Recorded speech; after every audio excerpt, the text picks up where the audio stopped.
Good afternoon, everyone.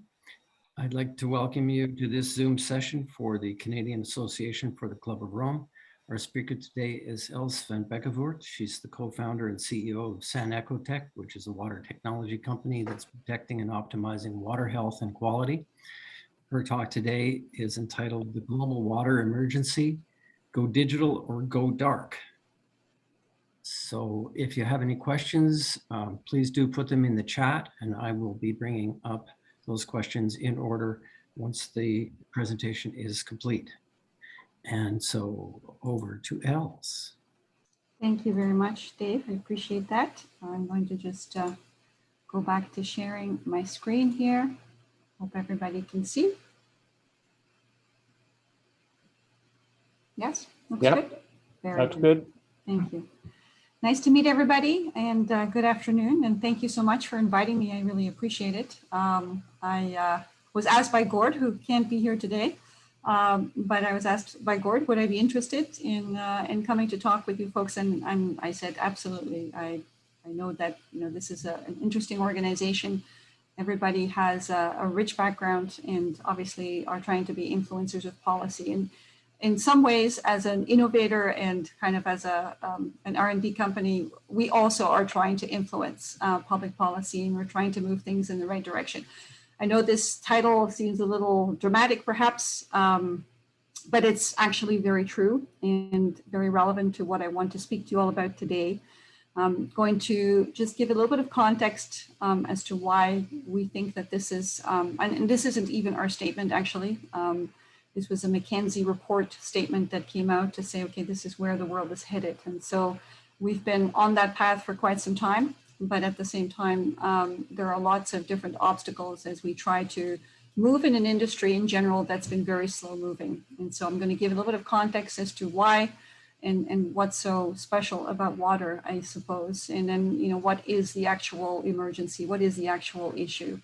And how do we need to deal with that? And I'm going to then give some examples, some practical examples from our experience over the last 10 years as we've been doing some of that innovation, as we've been working in this space and trying to move the needle in the right direction, so to speak. Okay, now I'm trying to move my slide here. And making sure that happens. There we go. A little bit about us. I'm sorry, there's so many pictures of me on there, which I didn't put this together. Some of our team did. But we are a company passionate about the pursuit of water health and reducing water risk. And like I say, this journey started some 10 years ago, which seems like a really long time. But if you have a grand vision, it takes time, particularly in light of some of the constraints that we have to work within. But I'm excited to say that, we're getting kind of to the changing times and in a good way. And so as a company, we're science-based and we're solutions-focused. We're big into R&D. We're really trying to, and any progress that we make it has to be based in actual data. It has to be based in good science. And so from that perspective, we have a number of peer-reviewed publications that we have put out into the scientific domain so that people can understand and get their heads around, okay, what does a different paradigm in water look like? And not just in the laboratory or in scientific literature, but also from a field-tested perspective, practically what's possible, because there's often constraints and a gap and a disconnect between what is possible potentially in the laboratory and what happens in the real world. So water, it's ubiquitous, it's the perfect solvent, but it's finite. And I know you all know this, but it's important to reflect on that as we begin our story. And as we talk about, why this is so important. The water that's here is all the water that we have. And so getting a really profound understanding of this is essential, really, if we're trying to innovate or we're trying to look forward to what is possible. So starting from this premise, and also the second premise that water is a human right.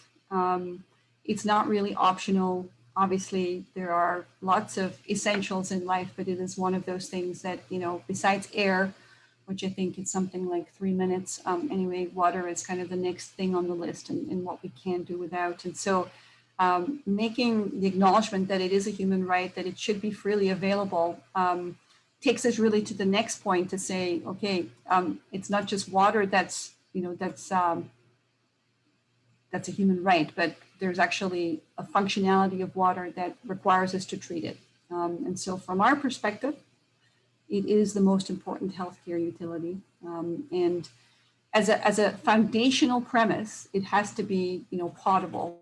So free of contamination, safe to drink, safe to use in food prep, or safe for personal hygiene. So it's kind of like the minimum requirement. And as you all know, that's not a given worldwide. And so this is the place that we start, but we have to go to something greater than that. And I think this may be, interesting and new to you all. So we talk about healthy water beyond water safety, which is number one, water that's microbially and chemically safe. Obviously, those are relevant guidelines that exist that say, okay, this is the maximum chemical that can be in water, or this is microbially speaking, it has to have zeros or no bacteria, no viruses, things like that. But that's kind of the minimum requirement. And so we look at water a little bit differently in that there are other aspects of water that we need to consider.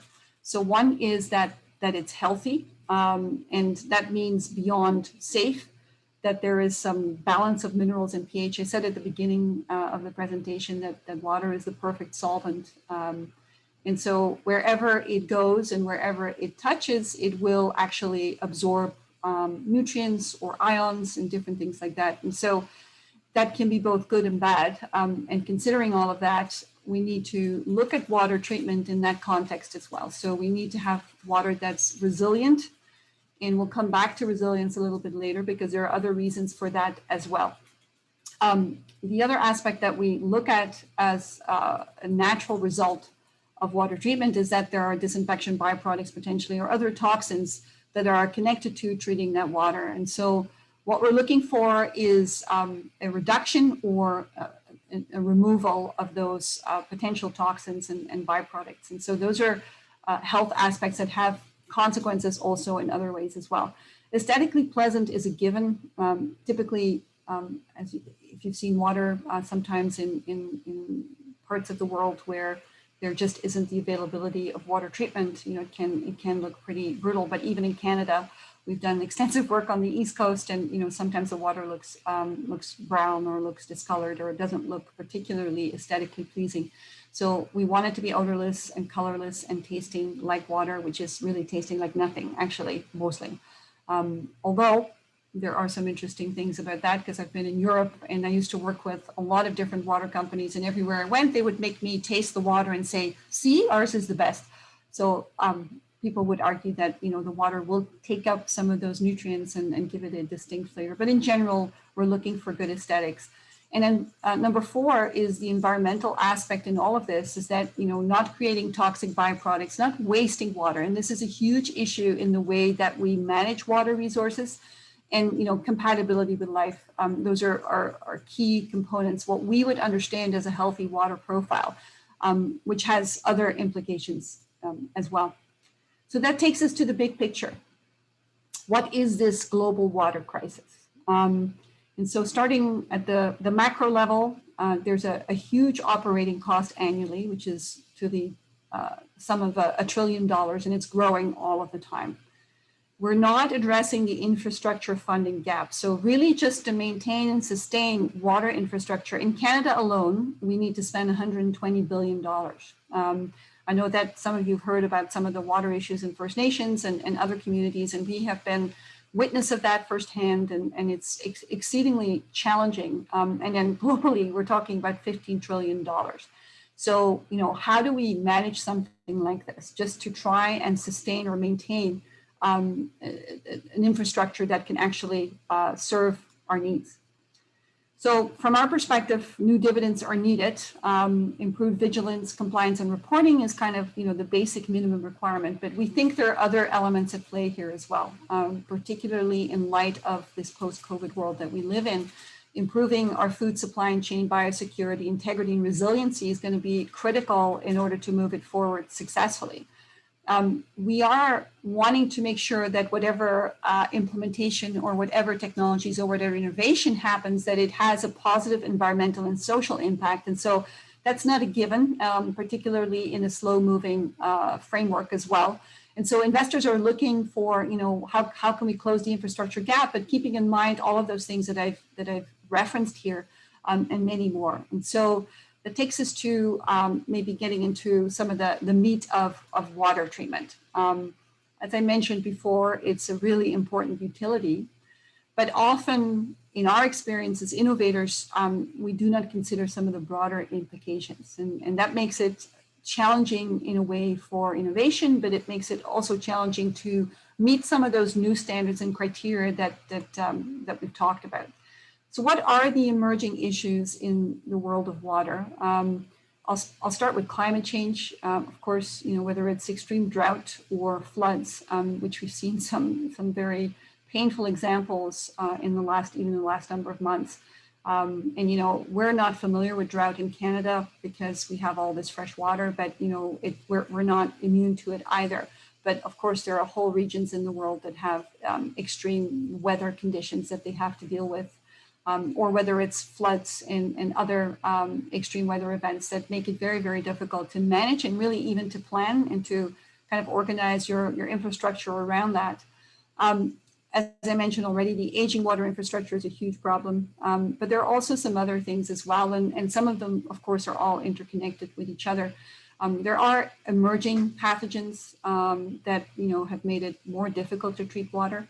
So whether those are antibiotic resistant type of a situation, the same in water where you would have E. coli that is resistant to disinfectant strategies, or you have mycobacteria that basically are developing as superbugs in the context of the water treatment that we have. So that's an additional add-on to everything else that's going on. From a risk management perspective, there are lots of concerns, of course, also with respect to some of those pathogens like Legionella or other emerging pathogens and having to deal with that.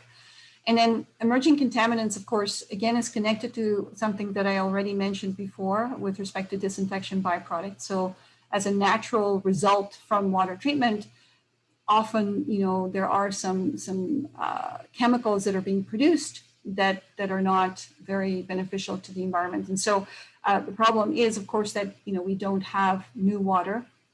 So whatever ends up back in the waste stream is going to be very difficult to remove. So some of those things are actually very, very challenging, very costly, and very difficult to remove. So it behooves us to really be mindful on, what do we do in between getting the water from some source or other, whether it be surface or groundwater, and by the time it goes back into the aquifer or back into the natural environment. And so there's lots of emerging contaminants that are connected to water treatment or connected to agriculture or connected to industry. And we have to be really mindful and careful that we're not going to shoot ourselves in the foot and actually end up with a worse situation that becomes untenable over the long term. So then what is this global issue needing? And so, it's interesting because this idea of thinking globally but acting locally is very true in the context of water. In general, because water is always local. And what I mean by that is that you will not have two conditions the same, though we've worked in the East Coast and we've worked on the West Coast and we've worked in different parts of the world.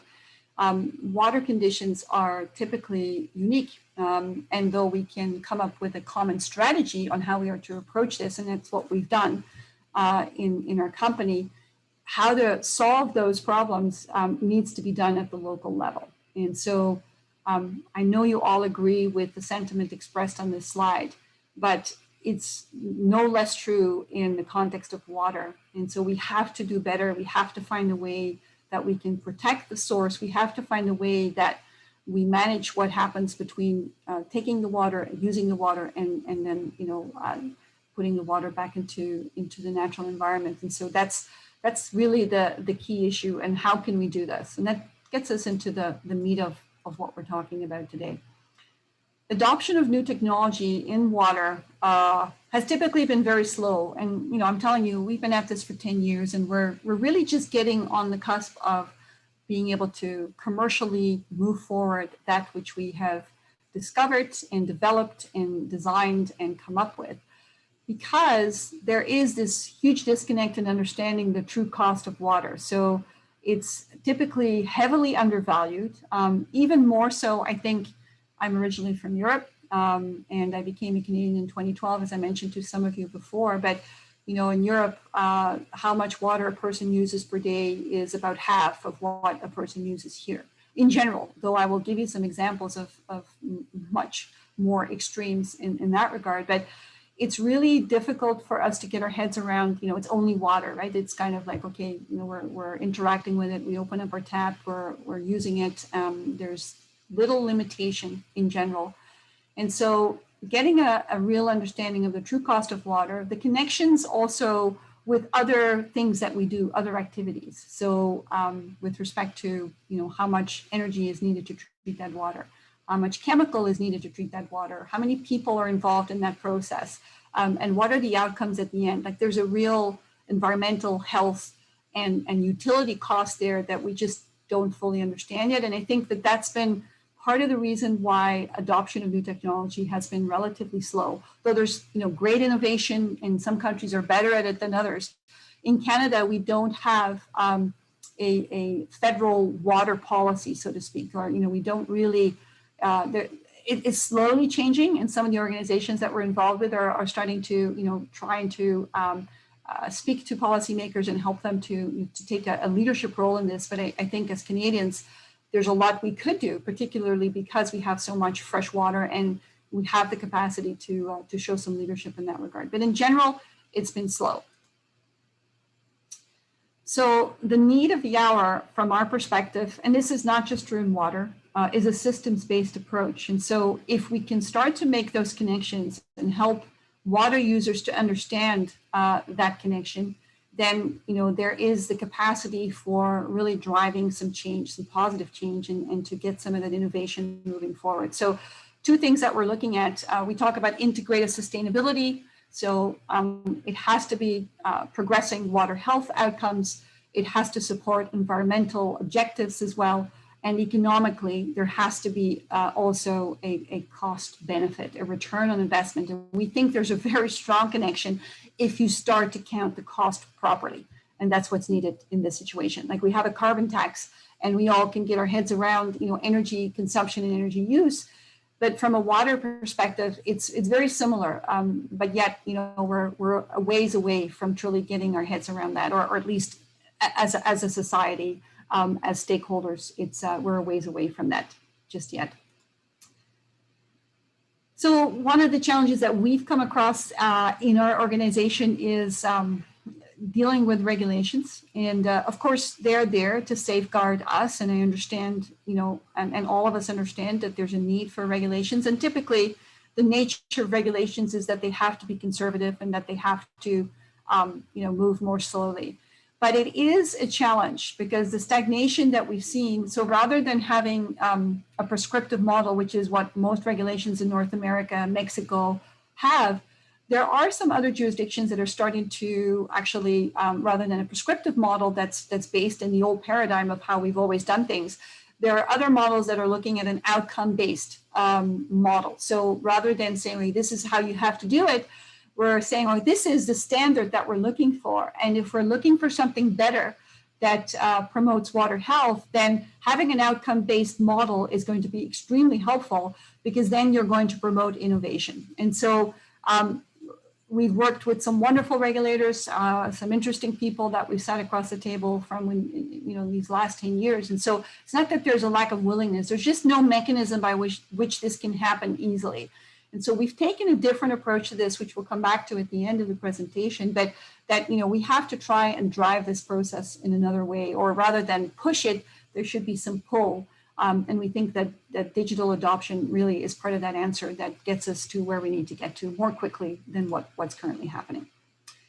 So I'm going to get into a few case studies because that will help us to have a little bit more practical insight in what we've been doing and what the outcomes are if you are going to go digital and you start to allow data and good science to drive your process and also your outcomes. And so we have a number of municipal clients. I'm going to provide some examples as to what the kind of the baseline was. And so, this first case study, this was a client with high disinfection byproducts, high water usage, extensive flushing, and corrosion concerns within their distribution network. Flushing is a very common practice in municipal water applications. So I know that you all are familiar with hydrants. So they open up hydrants and they try and do this so that they can actually start to refresh the water. And they do that for multiple reasons. One is that they're trying to deal with some chemical imbalance or disinfection byproducts that they're actually building up. So it's a challenging situation, and I'll explain it to you briefly. But if we're trying to conserve water and we've built infrastructure that actually is based on that higher consumption of water, then the dwell time in pipes is going to be much greater. And that will bring in and of itself all kinds of problems, particularly if we're working within the existing paradigm of water treatment. So if we're not going to go outside of that box, then it's going to present all kinds of problems. And so it's kind of a difficult one for people to get their heads around. But anyhow, so we need to go outside of the paradigm and we need to start doing things differently. And it's by actually measuring things beyond what the regulatory requirements are that gives us further insight in what we can do better and how we can actually move the needle in the right direction. Another couple of case studies, again, high disinfection byproducts for these municipal clients, extreme water usage. So where I was telling you earlier that in Europe, water consumption per person per day is something like less than 200 liters per day, closer to 150, something like that. The average in Canada is supposed to be 250. In this situation, it was 400 to 500 liters per person per day.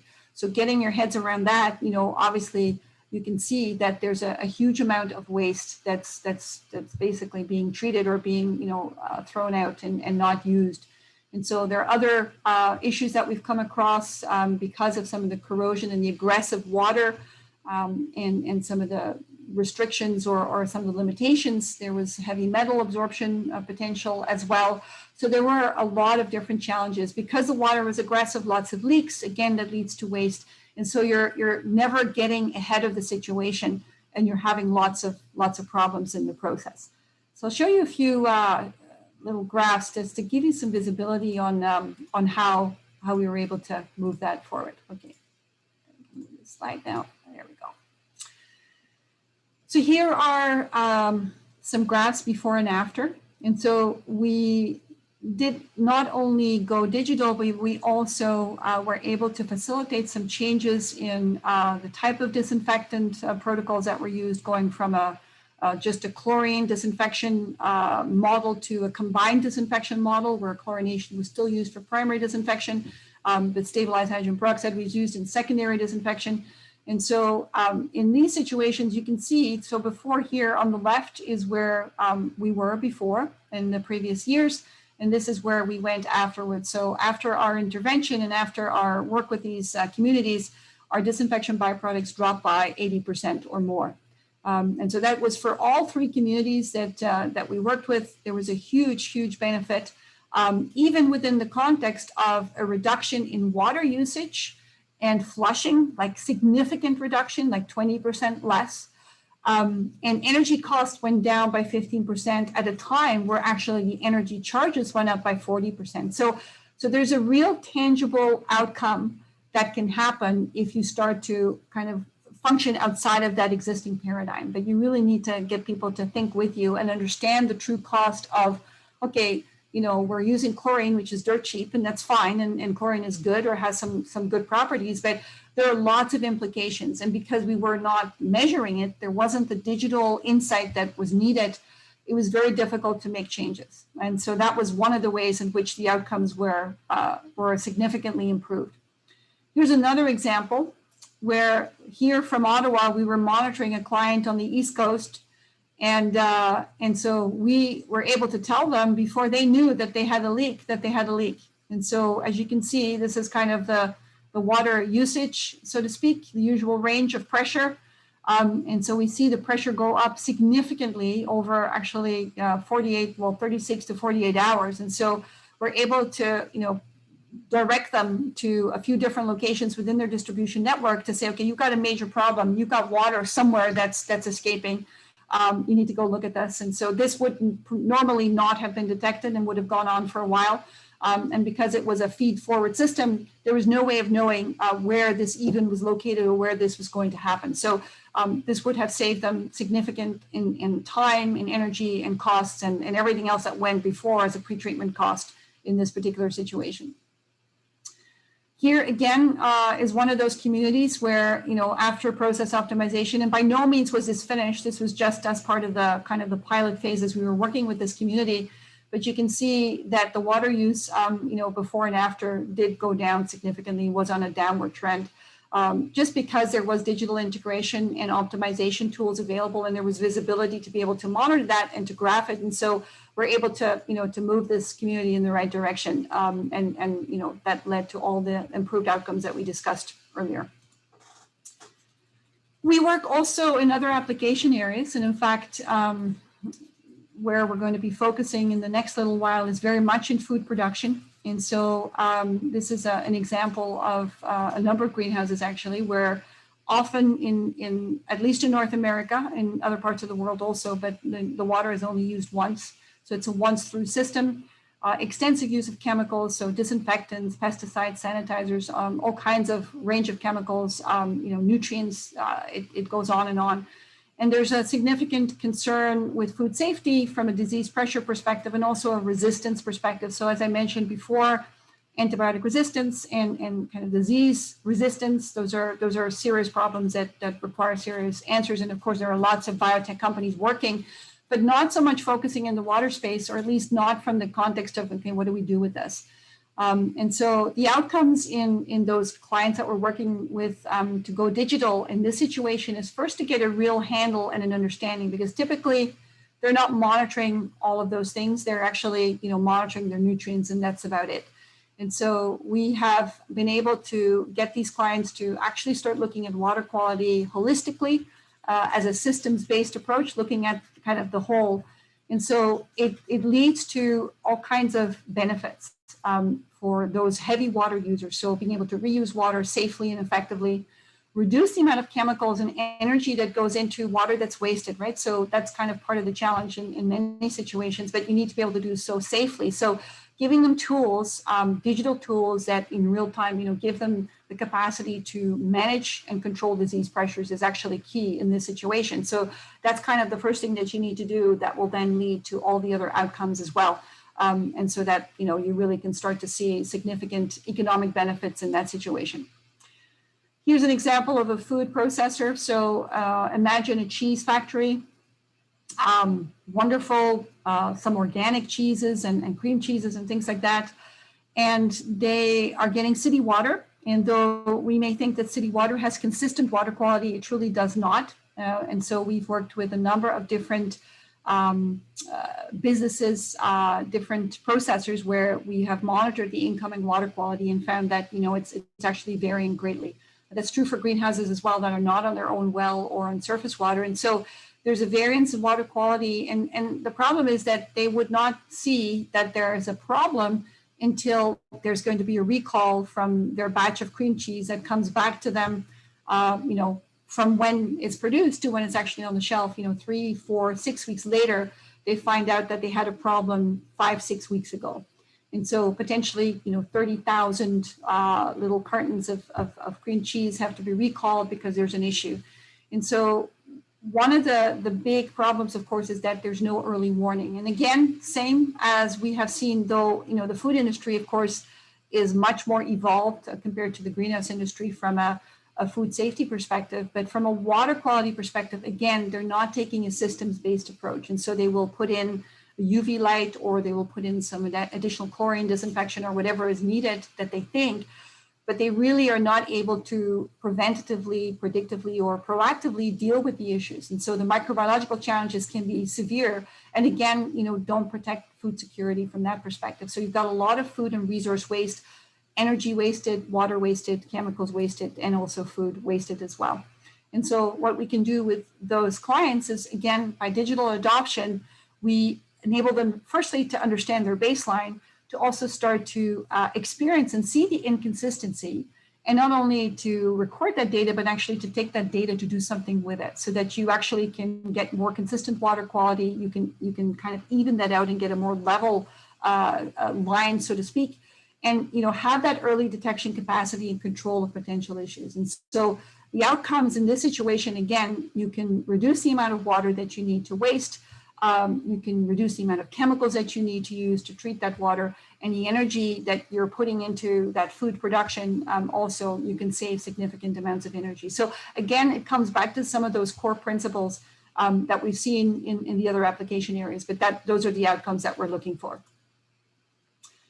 We've done a lot of work in pools as well, and I'm looking at the time, so I've got to keep it moving here. Again, in pools, again, the issue is not that people aren't doing their level best to make it as pleasant a swimmer experience as possible, but as we started to monitor and really understand water quality from a holistic perspective, we found that there was a huge amount of disinfection byproducts. I mean, they don't have to be monitored from a regulatory perspective yet in this jurisdiction, though in Europe and other jurisdictions you have to.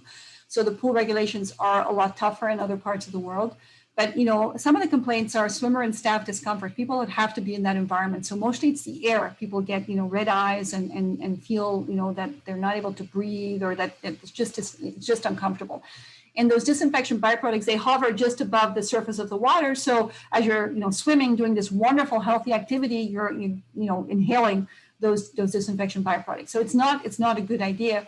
The way that pools try to manage that is by turning up the HVAC capacity, really circulating and refreshing the air. But the costs are huge. In fact, the operational costs to a pool are much higher from an energy perspective than even the chemistry and the water management side. And so there's all kinds of other issues like corrosion of infrastructure and things like that. But we found, just by giving them digital insight in what's happening and being able to record, monitor, and follow that, we're able to implement significant improvements. And so running a much tighter chemical schedule, using the right amount of chlorine, but not too much, reducing those disinfection byproducts, both in the water and the air, being able to reduce the HVAC output, so to speak, the energy cost. Like there's a system of benefit that follows when you start to go digital in that regard. And so we published a paper that we presented at the World Aquatics Conference in Texas, I think last fall.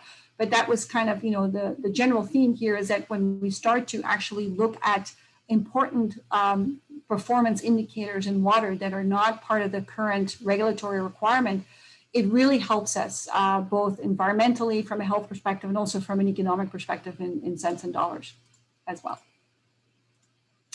Okay, we're almost at the end, guys, so thank you for bearing with me. So what is the best way to actually, move this forward? And so our perspective is by starting to collect data, local data and macro data as well. So both at the local level, like I said, water is local, but also from a macro perspective, comparative data through digital systems. So you qualify and quantify and measure what needs to be measured, those specific key performance indicators, both from a water health perspective, chemistry, microbiology, physical parameters, as well as the operational costs, and really start to quantify the cost of water. When you start doing that, you will inevitably get your optimized water health outcomes because you basically are saying, okay, here's your baseline and see how much you can improve. And that's really where we see the driver also from a regulatory perspective. So what we have developed is something called the Water Health Index platform, which is a digital platform that helps us to do field monitoring and data management in real time. And so we have developed some algorithms and different calculations that help people to actually track their water health. And when I talk about water health, I'm talking about economic, environmental, and also obviously, the general performance that you need from a water safety perspective. And so tracking those KPIs in real time and being able to not only take data in, but doing something intelligent with that data, interpreting that, and actually, being able to change the way that your process is managed and optimizing that process on an ongoing basis, whilst also taking into consideration macro data, we think that's going to drive change. And and we're seeing it already in practice with clients as we're doing it. But we see also this is going to drive change with all water stakeholders. And so the benefits of digital solutions is that you get an evolved perspective that's a systems-based thinking that's different from being in my narrow tunnel and looking at just this little box here. It enables us to be proactive and prevent issues to begin with, but actually, besides prevention, it also helps us to move the dial and to actually optimize the process so that our outcomes are going to be better. Ultimately, our goal is to protect our most precious resource at the end of it, but there are tangible economic, environmental, and health benefits that actually also will get as part of this approach. And so finally, we think it will motivate regulators and water stakeholders to take the science and data-driven approach rather than from the top down. It's going to be from the bottom up, because the digital access and comparables is actually going to say, okay, we need to do better. We can do better. And I think those outcomes can be achieved for people and for the planet as well. Thanks everybody for listening. Appreciate it. Thank you very much, Els. That was fascinating and really took me back to a whole bunch of work that I used to do as an environmental consultant. As your host today, I'm going to take the liberty of asking the first question, which is this. Do you see public ownership, private ownership, P3 contracts, or some mix as most likely to provide the most reliable water supply? I think it needs to be a mix, actually. That was a question. I think somebody interviewed me once for one of the universities that were saying, okay, do you think that the government needs to get involved in this? And I think the government does, but I think a combination of both is going to give us the best possible outcomes. And I already see, some opportunities. Like we have worked on a few projects together with multiple partners, and I think that those could have a real impact if there's the will and from a policy perspective to actually start to move in that direction. Yes. Thank you. So I'd like to encourage everybody to enter questions in the chat box on the side, at least of my screen. The next person who has something in line, it's actually a comment, but Bill, if you'd like to make your comment directly related to my question, you still here? Yeah, Bill. I'm not sure what you're. No, I'm here. I just turned off the mute. Good. So your answer to this question. Well, I would suspect that without regulation, who knows what who would be doing privately. You need some sort of coordination with what is monitored and what is found and what is needed to be done. And that sort of coordination has to come from some sort of regulation. Intelligent regulation based on what's needed. And if private concerns are involved, it just needs somebody looking over their shoulders. I'm pretty sure that goes along with it. But I think, Bill, that having the outcomes-based regulation versus a prescriptive regulation goes a long way to facilitating that, right? So in Europe, there are, the regulations are much tougher, which are actually really positive from an innovation perspective. Because you're not saying you have to do this, this, this, and this is the box in which you have to play. They're saying, this is the new regulations. These are the outcomes that we're looking for. Right. And that's what we need regulators everywhere to get behind. Agreed. That's the sort of thing I would think of. Yeah. Thank you. Thanks, Bill. Jean, are you there, and do you want to come in with the question? Okay, I don't see her there. I am here. Sorry. The question I have is with respect to Walkerton, and you're talking about regulation and monitoring and so on. And I think Walkerton for all of those here in Canada is a place where everything failed radically. And I'm assuming now that, I mean, it was so many years ago that you were not in operation at that time, but what effect did the Walkerton tragedy have on water regulation in Canada? It's a really good point, Jean, and thank you for bringing it up. So we have a book on our shelf called Well of Lies, which is actually a kind of a memoir written about this whole tragedy. And we make every staff member read it in our team because it really does help people to understand the general existential angst that came from what happened there, which was really, really bad. But it has also led to, I think, some immobilizing action because it has made it very narrow and very prescriptive. And I can understand why. And from a monitoring perspective, you know, if there had been good digital adoption, and that was early days, so it wasn't really so easy yet maybe in those days, but if that had been there and being able to look even from a distance and having alarm functionalities and all kinds of things that, you know, it would have been picked up, of course, that there was no chlorine being injected. It would have been picked up that pumps were not running. It would have been picked up on a number of different items. And so that would have been prevented, that tragedy, if that had been there. But I also think that we can't use that as our common denominator to say, okay, you know, we don't ever want to have another Walkerton, while in the meantime, we have no regard for how much chlorine is being used, for example. How many disinfection byproducts we're actually creating and putting into the environment, or, you know, some of the other environmental considerations. We're wasting, you know, cubic tons of water, cubic meters of water every day, like hundreds of thousands of cubic meters of water. So like that's led to all of that as well. So I think that we need to take stock and say that can never happen again, but we also need to learn so that we're not kind of, you know, limiting ourselves with respect to understanding the true cost of water, and also the water health outcomes that, you know, are not being sufficiently addressed under the current paradigm. That would be my answer to that. Okay, Art Hunter, you are up next. Yeah, Els, as you were talking, of course, all the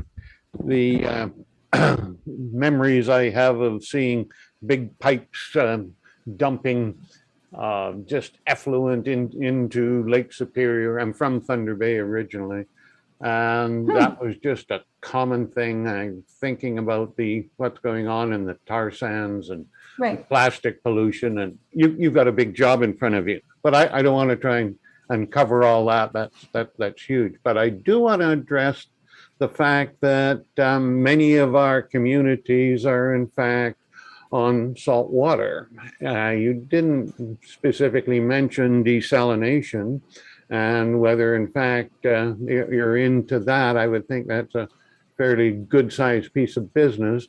And at the same time, I know that the term green hydrogen has been kicked around in the energy circles, and wanted to know if in fact you had any involvement with green hydrogen generation. So to answer your first question, I think desalination is an excellent solution where there is no fresh water source available.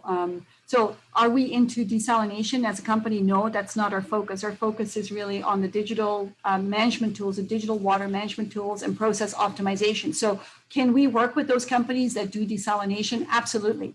So we can work within all of the different treatment modalities that exist. And in fact, because we're at arm's length, we're able to objectively look at those things and actually measure and quantify how effective and how those can be further optimized. So indirectly, yes, we absolutely would be or could be involved in those situations as well.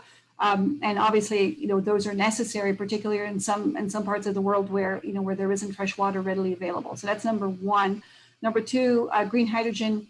No, we're not currently involved in that. I am aware. I think it's exciting. I think it's interesting. Obviously, we know that there is still a lot about water that is astounding, and learning new things every day in terms of how it can be used and how, of course, the chemistry and how it can be used from an energy perspective as well. So very interested. Again, our technologies, I think, would be very useful from a monitoring and a process optimization perspective there, but we have no direct involvement in that specific goal. Our goal is really to reduce the amount of energy needed to treat water, but indirectly, of course, that also has an impact in all and other applications where water can be used. Okay, thank you. I was reminded as you were talking of an engineering term I learned, or a phrase I learned a long time ago that says, you can't manage what you can't measure.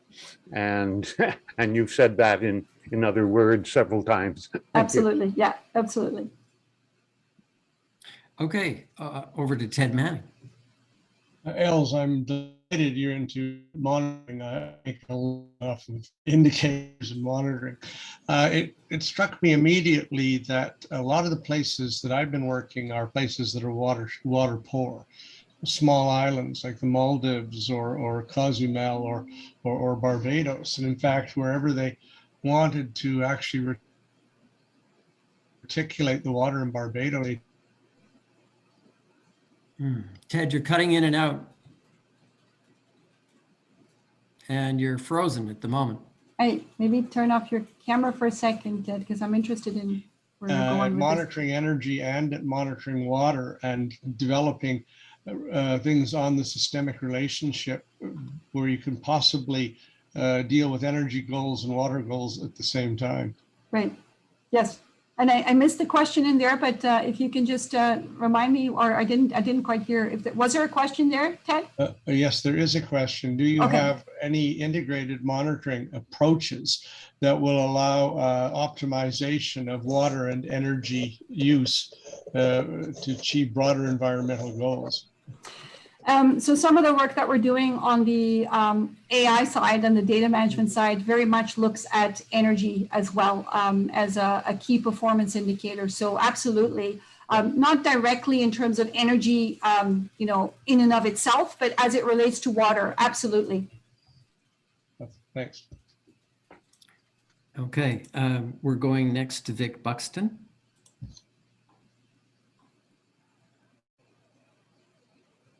He's coming up. Yeah, I'm coming up. Sorry, I hope you can hear me. Yes. Yes, I guess I had 2 or 3 questions all wrapped into one context. I started my career as a water pollution control engineer with the Ontario Water Resources Commission back in the late 60s. And at that time, treatment was pretty primitive, to say the least. And I guess as I got more involved on the global stage, I looked at water in a different context. I looked at it as a war and peace issue. Canada controlling 15% of the world's water supply, many countries fighting about where their discharge is relative to somebody else's water intake. And I thought that, an over focus on just the treatment aspects and the management misses the heart of the bigger issue, which the need for global governance. And then if I can just carry on a couple of them, this might deal with my questions together. I was always concerned as a water treatment engineer about the medical prescription drugs and everything that people threw down the toilet. Yeah. And conventional wastewater treatment never addressed these. And neither did sand filtration on the incoming water supply address these. Yes. So there was medical outcomes that weren't ever looked at. Yes. And then the third issue was when I looked at the use of chlorine. UVB can treat water equally well, but the problem is it doesn't last. It's got a very short half-life. Right. So you use chlorine. And the quantity of chlorine you have to inject is a function of the transmission line and the recontamination that occurs in that line. And a lot of these things are overlooked. So your comments on any of those would be appreciated. Okay. Well, so to your first point, global governance, I think, is absolutely critical. And where I started to say, look, we don't have a Canadian policy, so to speak, a governance policy as it relates to water. We do have Health Canada, regulations, or really they're more, the guidelines that are there for the provinces to implement, but there really isn't even a national water policy. And so I think like you say, not only a national water policy, but this needs to be integrated globally as well. So I absolutely agree with you. And we're trying to influence that for good as we work with, Canadian Waterworks Association and there's different organizations, as you know, as a water engineer that, that try to progress this and move this forward. We've been at a couple of conferences and have spoken here or there as well. So we're trying to influence that for good. But it's going to be absolutely critical because I believe that, like I mentioned at the beginning of my presentation, water is a human right. So how do we do this equitably, and how can this be managed in a more globalized way? So that's number one. Number two, pharmaceuticals are a major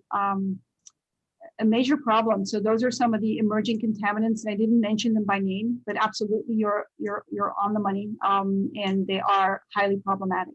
Now there are some technologies that are being developed, and we've been involved in some of that as well with some of our laboratory partners in looking at this, in coming up with some advanced oxidation processes that can actually eliminate some of these. There are some cool technologies that are being developed that are trying to deal with this. But of course, the best way to try and manage all of this is to try and manage it from the beginning, so to speak. And so source protection, what we can flush down the toilet, having some policy in that regard is always very helpful. And that's part of the challenge. In many ways, because it's not part of the regulations are minimalist, and they only cover so much, and they really are there to stop us from dying, like we did have the problems in Walkerton. So they're there to do that, but they're not there yet to go beyond that. So there is a regulatory framework, I think, in all of this.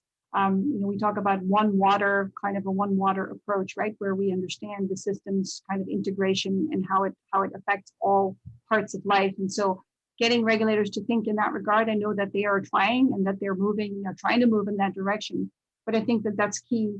So avoidance of pharmaceuticals in the water supply to begin with is number one. Number two is technologies that are being developed, like advanced oxidation, that can actually eliminate some of those very difficult to eliminate contaminants, will also be necessary so that we can actually, protect the water source as well as health, because people are drinking that and interacting with that. And then the chlorine question, is a huge one.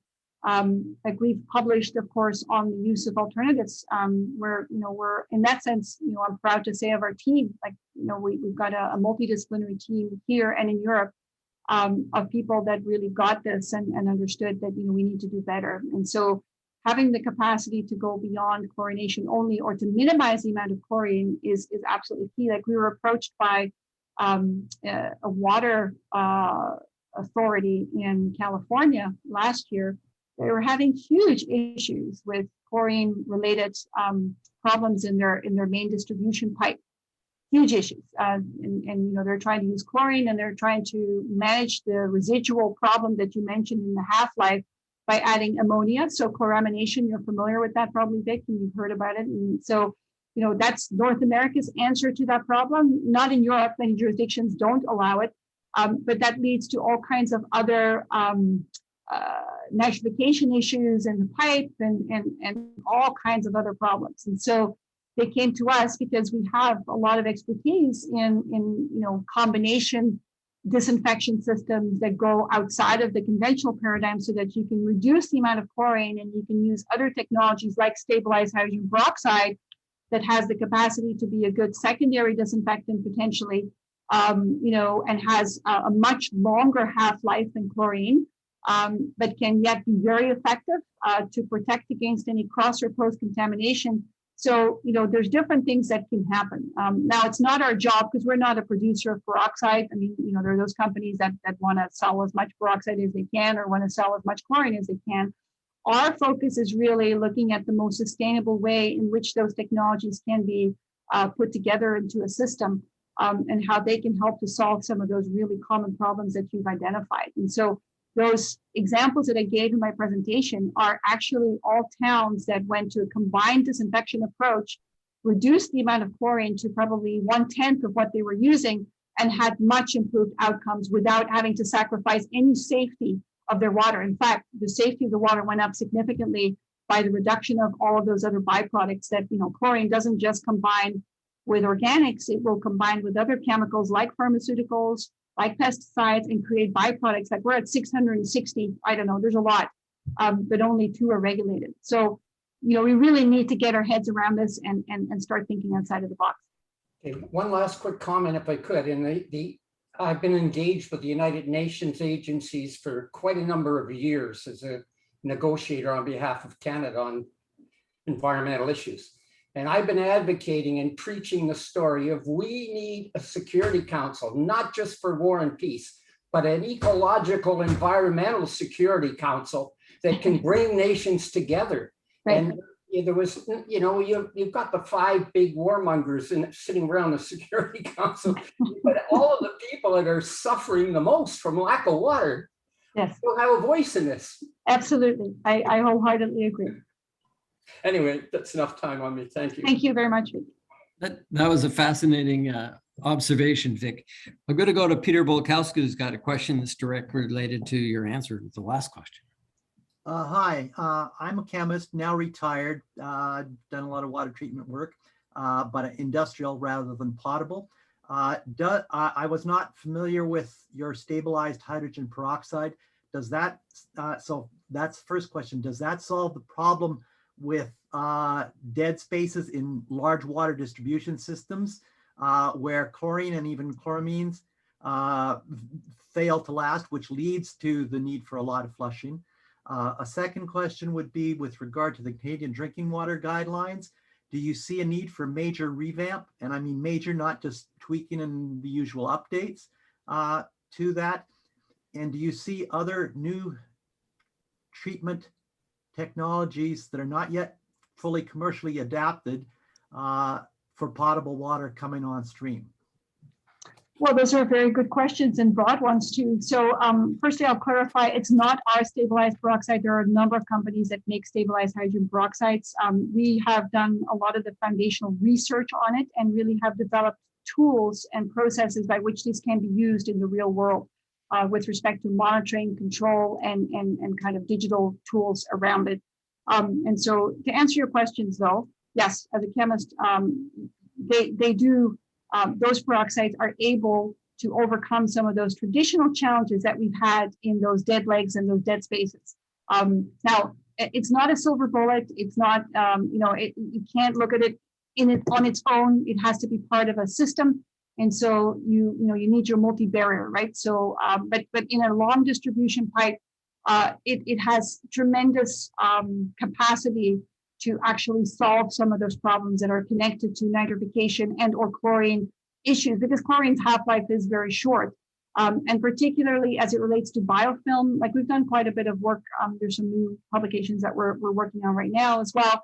But there's the regrowth of biofilm, there's the management of biofilm. I mean, biofilm is you can't get rid of it. It's impossible, and it's probably not beneficial to get rid of it, but you're trying to get a microbiome that's somewhat balanced. And so from that perspective, stabilized peroxides have a lot of promise because they seem to support a more beneficial microbiome. There's more work to be done always, but from a biofilm control perspective, as well as a residual perspective, there are significant benefits over conventional technologies such as chloramine and chlorine, for sure. Thanks. And the second question, sorry, I forgot. Go ahead. Sorry about that. Your second question, Canadian drinking water guidelines. Yes, I think they need a major overhaul, but that's not an easy one. So one of our engineers actually has worked and consulted also with the team of people who do, I'm sure, an outstanding job.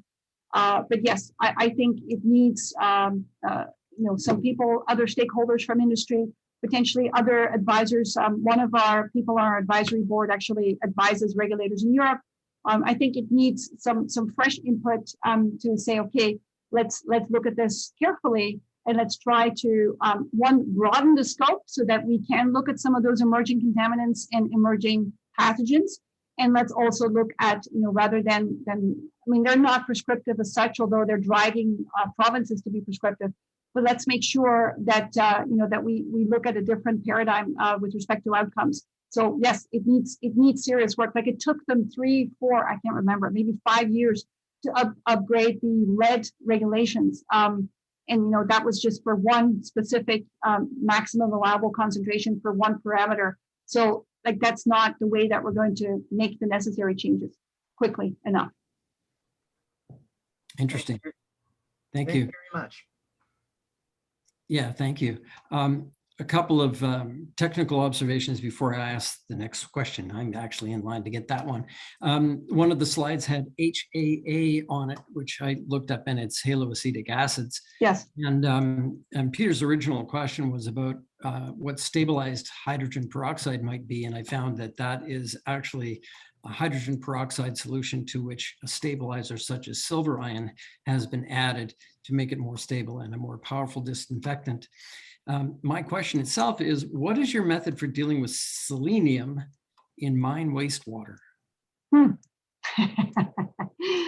perhaps you don't have one, I don't know.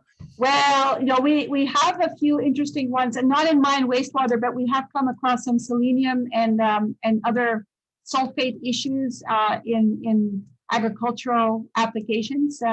So I don't know off the top of my head what the approach is that we've landed on, but there are some. So we'll come back to that. If you have an interest specifically in that, then let's come back and I will provide you with what the latest approach is to dealing with some of those Cool. issues, because Well, it's not easy. Anyway, that's what I do know. Yeah. But yeah, go ahead. Oh, I certainly realize that it's not easy, and it's directly related to the fact that Alberta wanted to open some large areas for new coal mining in Okay.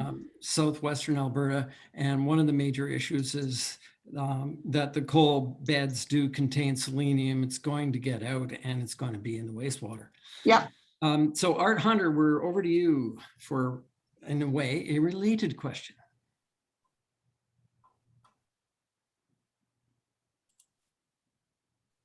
I'm sorry, I don't have any, I don't have a question. I'll pass over to Anitra.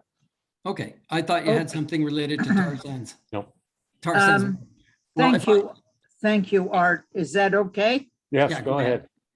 Okay, so I would like to take this to a higher level and realize that North America, both the States and Canada, have some of the largest amounts of water in the world, except Russia, for the large countries, and perhaps Brazil, and most of the other large countries, China, Indonesia, some of the Middle Eastern countries, and certainly China are very water deficient, extremely water deficient. So we come to the question of the rights, which are things that attorneys did in the Middle Ages, of dividing up properties, which were mutual properties for the indigenous people of North America, which have flowed over to the water rights, versus the social justice, which you talked about in the beginning, that every human being deserves a certain amount of water. And I'm not sure that we're deprived here in North America where it would be any good. But I think this is a very important thing to look at in terms of ownership and of an allocation of water. And my second question is that much thought and management has been looked at for water from a mitigation standpoint, but I think much less from a regeneration standpoint, so that we're cleaning up water, and we're cleaning up water in very small little spaces, going from a swimming pool to a lake, to a portion of a river, to an outflow from an industry. And we haven't looked at the big picture of regeneration of the whole water system. And we're bound up with some kind of legal concepts which are in opposition to the social justice, which I noticed you mentioned at the very beginning of your talk. So both are very excellent points. I would say that the first point, of course, is it's a complex issue in terms of water rights and how that gets dispositioned. But I think we can all agree that everybody has, as a human being, has inalienable rights and right to life, so to speak, and water is a part of life. So I think that that's a given. How that's disposition. I think that we are looking at it, and we as a company are looking at it, certainly in the big picture, because part of the challenge, not only do we in North America have a huge portion of the fresh water, but we're not very responsible with how we use that water. So a lot of people were very much against metering. So in Europe, you get metered for your water, and you pay per cubic meter of water that you use. If you start doing this, then people become much more aware and much more concerned with conservation.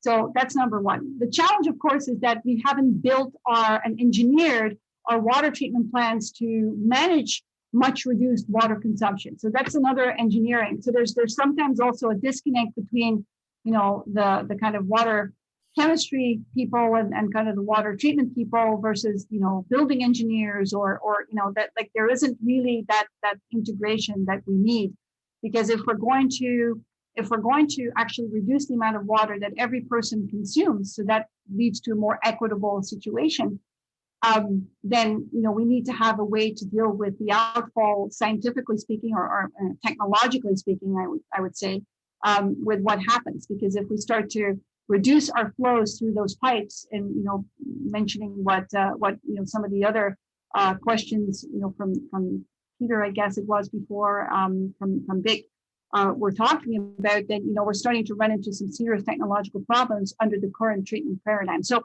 I would say that it's all connected. The treatment is connected to the big picture of water equity, consumption, and use, responsible use, reuse. I mentioned this a couple of times. You're right, where we have so much of it here. We once through is much easier. It's much easier than taking that water again, retreating it, reintroducing it into the process, reducing the amount of waste, like those.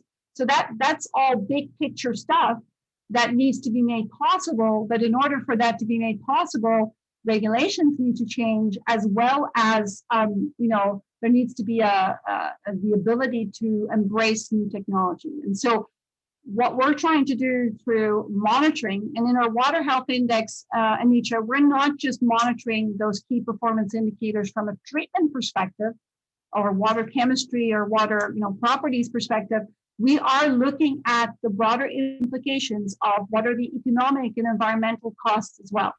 And I think by monitoring this and by recording and reporting on it, we're actually showing, okay, this is where we are, but this is where we could get to. So that all feeds, I think, into the big picture question of source protection, minimizing or optimizing the amount of water that we all need in order to lead productive lives, as well as, being mindful of our brothers and sisters in other parts of the world that, just having to do with with terrible water quality or water access. So I think the two are definitely connected, and one will also provide a solution for the other as well. And the ecological ramifications of having taken down the riparian vegetation on the side of the streams and rivers is enormous, because that would have helped the groundwater, it would have helped the filtration and all kinds of things on a natural basis. Additionally to the fact that, for instance, in the States and many other places, the animal waste and the agricultural wastes are not looked at with any of the same detail that the human wastes are looked at. And they can be equally damaging, both to human health and also ecological health, and just the pleasantness of the water itself. So we have layers of archaic legal systems put on top of what we would like to think is a socially just system, but really is toward commerce and the richest of the rich, and not toward the poorest of the poor in North America. Yeah, I agree with you, but that leads us also to more sustainable practices in agriculture. So we're not the be all and end all of water wisdom. We are one company that's trying to make a difference in this world, and there are other people that are thinking very similarly to us and are trying to come up with solutions and many people of goodwill and stakeholders, I think, that are willing. But if we look at, like, we have a strategic partner in agriculture, and they're a multinational company that are looking really at the climate aspects of growing things and how to conserve energy and how to to grow food crops more sustainably. And so they also have a similar outlook. But like, it's the problem is, of course, that the way that we have set up our agricultural practices, they're not very sustainable, right? So there needs to be change from that perspective too. So what we're trying to do is to provide the evidence and the basis for which that change can happen from a water perspective, so that all of those different industries can start, those that are willing. I mean, at some point regulations may force them to go digital and to actually start recording and showing them, where they are on a water health index, or where they are with respect to their sustainability practices, that those that are willing are going to be coming on board and, are basically saying, okay, we're wanting to actually, start to evidence this so that we can move the dial in the right direction. And I think that is kind of how you try to drive policy, because there's also economic benefits to all of this. Like, even though, it's very frustrating, because from my perspective, we have put our heart, soul, and dollars into, very exciting innovations and very compelling things. And you would have thought that, wow, people are going to jump on this and this is going to change the way that things are done overnight. But we find that, like you mentioned, in North America or in many countries that are driven in similar ways, that economics, of course, is still something that drives very many decisions. And so being able to show them that there is an economic benefit, we also think that hopefully we can appeal to those people that are not doing it because it's the right thing to do, but they're doing it because there's also an economic benefit in the process as well. And that's kind of the practical part of us that says, okay, everybody should get this and get on board, but we also have to be able to demonstrate that there's an immediate cost benefit and a long-term cost benefit. And so that's kind of the other side of that coin, so to speak. Okay, thank you. I'm going to go to John Legg, followed by Jean Doherty. Els, I'm not trying to sneak in two questions here, but my first one was really that I'm still not clear on go digital or go dark until Art Hunter mentioned something. And I would prefer to ask a broader question, but could I assume that, roughly speaking, if you took the drama out of your title for this presentation, you could replace what Art Hunter said: you can't manage what you can't measure. Absolutely. Yeah. Okay. All right. That's the less dramatic way of saying it. Okay. Well, yeah. my real question is to, because I'm foreign affairs, I was foreign affairs for 31 years.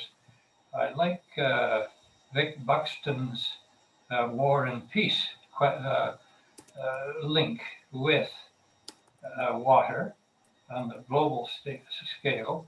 And Anitra mentioned a little bit here when she talked about social justice. My objection is to your statement that water is a human right.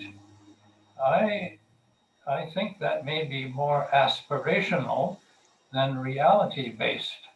The fact is, we've gone from 1.5 billion in 1900 to 6 billion in 2000. Then we added another billion in 12 years. And we're adding, I've heard various figures, 75 to 85 million per year. Well, at a certain point, how can you keep saying such a thing when no one really is wondering about what we're doing to the planet? If we keep adding more and more people and we keep saying things such as water is a human right, the two are in conflict because you add a few more 100 million and we keep on the downward slope of what we're doing to the planet. Well, we don't give a damn about water as a human right. So there's a bit of fodder for a bit of a broader discussion. I'd be interested in your comments. Yes, thank you, John. I think it is a human right, but I also agree with you that, you know, that's not necessarily a given. I would say that there is plenty of water on this planet to support our current population and more. I think the problem is just, you know, the lack of access and the equality or the equity, I would say, that is necessary to ensure that, you know, that reality can be true for everybody. And I think that's where, for me personally, so that I think, you know, that may be a philosophical perspective, you know, that you have versus, you know, my philosophical perspective. I think it's all connected, of course, to everything that, you know, Anitra had also mentioned. Our practices for agriculture are unsustainable. Our practices, you know, are kind of our industrialized agricultural approaches are not working. I mean, they may work for a short time, but, you know, they're extremely polluting and extremely taxing on the environment. And though there's always promise of, you know, greater productivity, in reality, of course, there, you know, the true cost or the true implications is something else to be considered. And so I would argue that we need to start thinking globally and acting locally in more than in water policy, but actually in other ways as well, because those are some of the challenges. Some of the biggest wasters and users and polluters of water is, of course, in agriculture, which, of course, is where food security comes from as well. So being able to, you know, by moving that dial, I think that, you know, both from a regulatory perspective as well as from an industrial or industry partnership perspective, I think we could affect change in a very positive way. Having said all of that, you know, where does the limit lie? Like I don't think that, you know, we're going to run out of water. We may run out of potable water. We may run out of, you know, like in 60 years, we're supposed to run out of, you know, farmable soil, right? So there are other considerations in all of this, and I think, like I say, we can't look at this topic of water in isolation. It is a war and peace issue, but, you know, it's great to have water, but if we don't have soil in which things grow anymore, I know that we're coming up with new media and new things in which we can do this more sustainably. I think we have to look at it in an integrated fashion. I think there's more than enough water to support this planet and you know, do it so sustainably. I just think that there's currently not yet the will to implement those things that are necessary to make sure that those outcomes are assured and that we're moving in the right direction. And that's, you know, that's my perspective on it. Like, I know that obviously being in global affairs and you know, having sat across the table, I'm sure from different stakeholders worldwide, that, you know, that may have a slightly different perspective. But I don't think it's a population control issue. I think it's a population, you know, equity issue and how we can facilitate that. If you look at Israel, for example, who, you know, have limited fresh water, like they're one of the leaders on the world stage for water because they've been very innovative in their desalination techniques and how they're managing it. And they're very open to innovation. Again, driven by necessity. You know, they're doing some great things in that regard. Look at Singapore. Again, some of the constraints that you mentioned, or I think somebody said China, Singapore are doing amazing things in water. They're showing some real leadership and making room for innovation. So I think where there's a will, there's a way. But, you know, there needs to be definitely some global governance, some national and global governance that starts to look at these things more seriously and, you know, to go back to the beginning of this conversation. How that can be facilitated, I think will be very important over the next number of years for sure. Okay, thank you. Thank you. So Jean, followed by Bill Pugsley. Thank you. I wanted to ask a question, like given the rapid loss of the mountain glaciers out west and which supply the watersheds for huge populations out in that direction, what do you see as the future for the water supplies for and especially on the Canadian prairies, which are our bread basket? Yeah, it's a real concern, Jean. I agree with you. Like I think again, you know, aquifers, of course, is something that can always be looked for, but you know, in terms of replenishing those with more drought and more environmental extreme weather events, I think it's going to become significantly more difficult. So obviously we have a big portion of the Great Lakes, and so I've sometimes thought about, okay, we don't need an oil transmission line, maybe we need a water transmission line. I mean, I'm not saying that that's the most practical or the best way to go about this, but from a water security perspective, it may become relevant or necessary over time. I think as a starting point, though, looking at water preservation and looking at how it's used, I think is a huge driver for policy as well. Particularly, again, like we've worked with some farmers out west in different provinces, and some are very open to renewable, sustainable agricultural practices that need less water, that have other requirements and actually better requirements, so that they don't crop rotation, having some other crops on there also that will capture or will hold some of the water, carbon capture in the soil. Like there's a lot of different connections with water, again, going back to sustainable agricultural practices that I think are going to be very relevant. But there needs to be a national policy, I think, for Canada with respect to water, and that certainly we'll have to look at it regionally, because it's very different region by region. Even on the East Coast, though there's lots of surface water, it's very challenging water. It's not easy and readily available for using. Like our heart goes out to some of those communities, in Newfoundland and other provinces out there, because the water doesn't have any natural filtration. It sits on the rock. It has high organics. It has, somebody mentioned earlier that, like even protecting source water reservoirs and kind of what happens around them, avoiding erosion. Like there's all kinds of things that can happen that facilitate better water management. But I think it needs to be centralized, or it needs to be part of a national water policy as a starting place, so that we can look at the needs nationally, but also start looking at regional challenges that are certainly I think are really starting to become more challenging.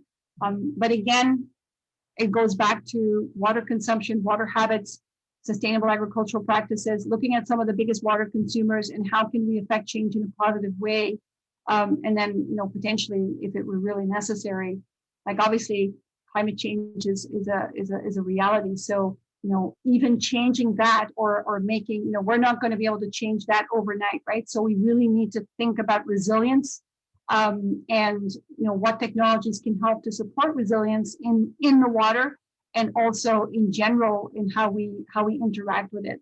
So those are my thoughts just off the top of my head as you're talking about it, but it's certainly an area of concern for sure. Thank you. Okay, we're up with Bill Pugsley, followed by Rick Carpenter, and I think he's going to be our last questioner. Thank you, Els, for a very interesting presentation. My question has to do with, in the sense, in related to what Vic Buxton was talking about, the detection of pharmaceuticals in the water. Yes. I was struck by the novelty and importance of what has gone on in Ottawa with the University of Ottawa and CHEO in analyzing wastewater, and from that detecting what the level for the whole city is of the COVID virus. Yeah. And I wondered if either you were involved with that, or can you think of other examples where real-time water quality monitoring could be used for other than meeting regulations as such? Right. In a way, we're stuck with the regulations thing.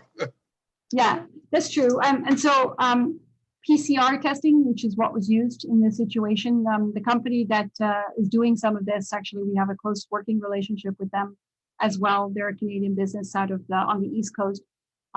So we weren't directly involved on the wastewater side in the city of Ottawa, but we're very aware of what's being used, and technology that is being used is very useful for the purposes for which that was used, but it's not real-time monitoring as such. It's taking samples from the wastewater.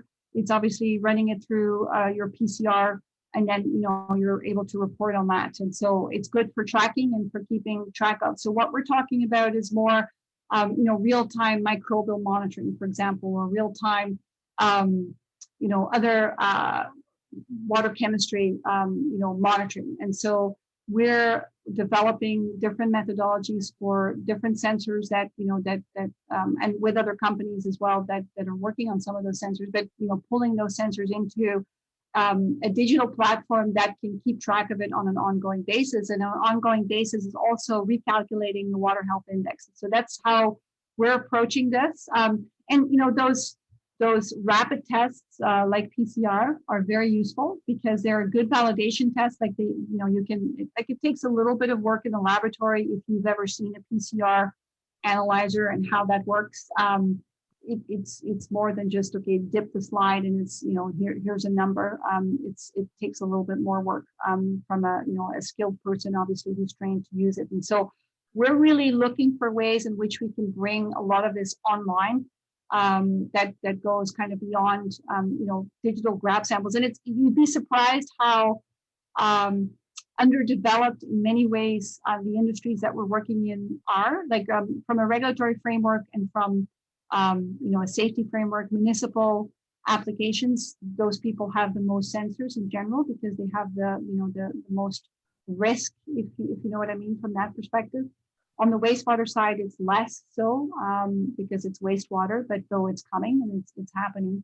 But on the front end, what we're looking to do really is to provide, digital online tools that will give you almost in real time, like, within minutes, will give you on an ongoing basis visibility on your water quality. And that's, I think, going to help to drive process optimization, as well as, not just taking the data, but doing something with it and having a feedback loop so that those changes can be ongoing and optimally, changed. Those settings and those set points can be changed automatically, so that you have an ongoing process control strategy that goes beyond your normal instruments that you're looking at, and then you're going to change a dial, or you add some more chemical, or you go do this or that. We're looking to give people, advance warning hours or days before something actually potentially could go wrong, so that you can proactively do something about it. And that's particularly useful if you're trying to reuse water and you're trying to deal with more complex chemical and microbiological issues in the water. So that again takes it to the treatment side of things. I know that that's not the big picture, but it does drive the big picture. And so PCR monitoring, I think, has been very useful from an infection control perspective, and really looking at the trends before it's showing up in the testing centers. They're able to see kind of what's going on. And obviously that is the general principle of what it is that we're trying to do, but we're trying to do it in real time if possible. Thank you. Hey, Rick Carpenter, you've got the last question. And if I'm correct, Els, I think you have about 2 minutes to answer this. Okay. I'll be quick, Els. Wonderful talk. Great wide-ranging answers to the questions. Mine is rather focused. Will we have the technical solutions to provide fresh water, safe water for our native populations? Or will they have to move if they really want to have a reliable water source? That's a politically charged question, Rick, and maybe I shouldn't be recorded when I give you my answer. You can keep it for after if you wish. I will. Sure. Yep. I think we have the capacity to do so. I think there's a lot of red tape and it's very complicated, but I will tell you more offline. I think there definitely is the opportunity to help those communities to get safe and healthy water. I have no doubt in my mind that capacity is already here. I think it's just a question of political will and the capacity to deal within a complex framework of different stakeholders and navigating that. But I think it's absolutely a possibility, and I'm ashamed as a Canadian that we haven't done more than what we've done. Thank you. I concur with that. We're going to go over to Jean for a quick thank you. Els, I'd like to thank you very much on behalf of the Canadian Association for the Club of Rome for a very thought-provoking and wide-ranging discussion. It's an interesting perspective that you've been able to bring to the water question, which is something that I think is really important to everybody. So thank you very much. I think it's been great. And for everybody who's online, I encourage you very much to go to our website, canadiancore.com, to look for information for this video when it comes out, as well as other videos and so on that we have, information that we have online. We are a charity, and we would encourage you to go onto our website, take a look and register to become a member of KCOR, as well as any donations you'd like to do. And if you go to the YouTube, I'd hope that you could subscribe so that we can get more viewers looking at our various videos, this one being one that will be up shortly. So again, thank you, Els. This has been really, really good. Thank you, Jean. Thank you, Art. Thank you, Dave. This has been very interesting. You guys have, well, all very interesting questions, also making me think as well. So it was challenging. And I really enjoyed my time with you this afternoon. So thanks very much.